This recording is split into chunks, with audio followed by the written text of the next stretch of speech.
Hello YouTube, Ash here. Welcome to another episode of Ash Talks. Today I'm doing a book review, and the book I will be reviewing is Skulduggery Pleasant, Bedlam.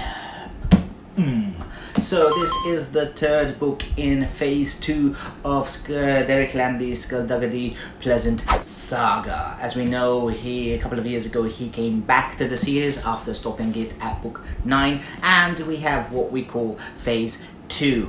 Now, I won't be spoiling this book because I decided not to spoil it. However, I will be spoiling some of the plot points of the previous book, which was Midnight, because I have to technically talk about certain things that are going to happen, and they've happened in Midnight, so it would be pretty difficult to talk about it without having something to talk about, if you understand what I mean. So before I get started, I want to know what you guys thought of this book, so drop your comments down below, and if you want to spoil the book, please use spoiler tags, but feel free to do, because I want to talk about this book with you guys. And while you're down there, remember to hit that subscribe button, because it really helps the channel a lot. So as with any Skulduggery Pleasant, the book contains a number of plots. However, the main plot focuses on the big twist that happened at the end of Midnight, where we found out that Alice, Val's little sister, doesn't have a soul due to Val killing her in the Dying of the Light.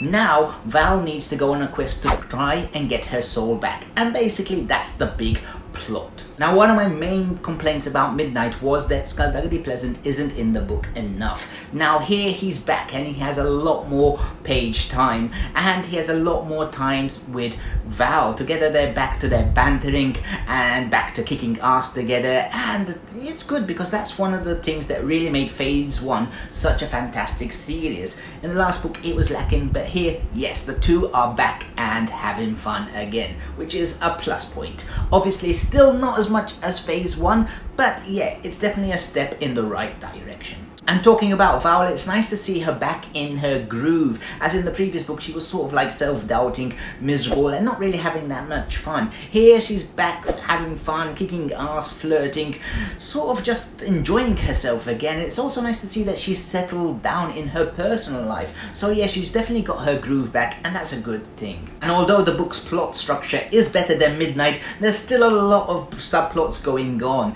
Now, I do know that they will be resolved, as a number of plot points that happened in Midnight got resolved in this book, but yeah, it's sort of a vicious circle for all these small little plot points, and sometimes, you know, it sort of gets a bit too complicated and you lose track of what's going on.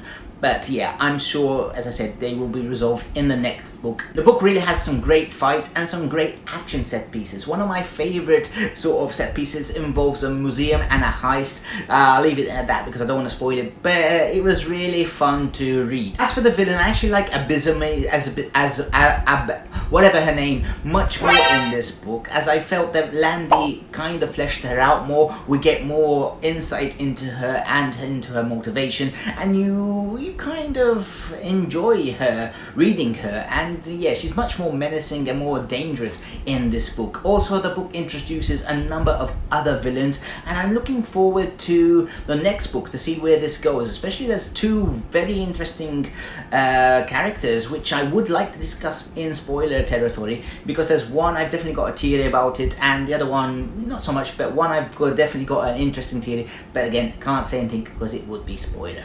And of course I have to talk about Oman Darkly in this book, as technically phase 2 revolves around the Darkly family.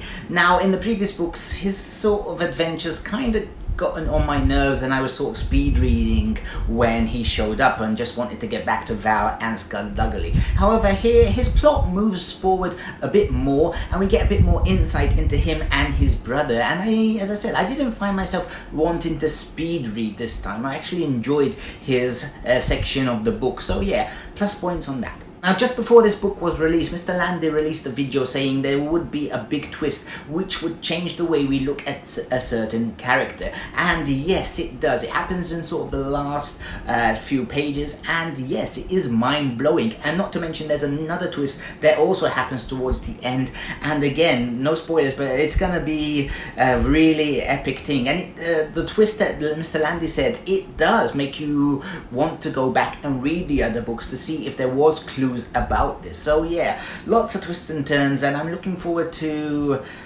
what's gonna happen? I'm also worried about certain characters because this twist was weird, especially the other one which I said, and I'm really not explaining this well without spoiling it, so I might as well stop. But yeah, there's lots of twists and some of them are mind-blowing.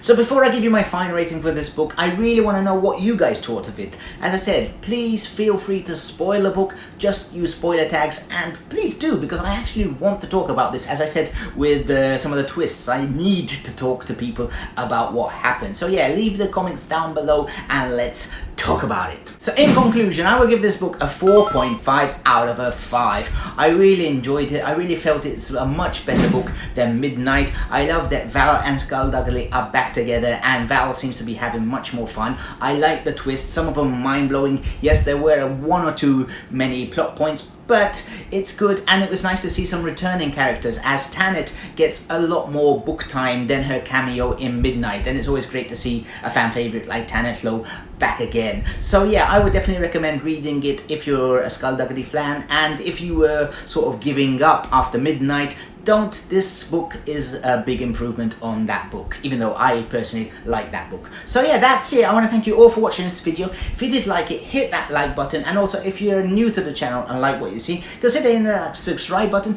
because I do movie reviews, book reviews, trailer reactions, all that. So yeah, please hit that subscribe button, and I will see you all next time. Bye bye.